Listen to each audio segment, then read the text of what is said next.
একটা ছেলেকে তার গার্লফ্রেন্ড প্রশ্ন করলো, তুমি তোমার মাকে কতখানি ভালোবাসো? ছেলেটি তখন বলল, আমার নিজের জীবনের থেকেও বেশি।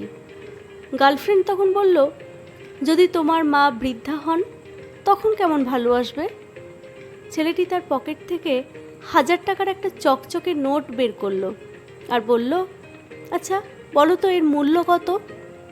গার্লফ্রেন্ড তখন বলল, 1000 টাকার নোট? 1000 টাকাই?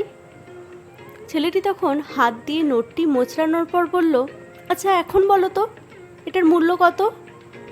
গার্লফ্রেন্ড অবাক হয়ে বলল, 1000 টাকা। তারপর ছেলেটি নোটটিকে পায়ের নিচে দলাই করল এবং জিজ্ঞাসা করলো, আচ্ছা বলো তো এখন এর মূল্য কত? গার্লফ্রেন্ড একটু বিরক্ত হয়েই বলল, আরে বাবা 1000 টাকার নোট 1000 টাকাই। ছেলেটি তখন বলল, আমার মাও আমার কাছে এই 1000 টাকার মতো।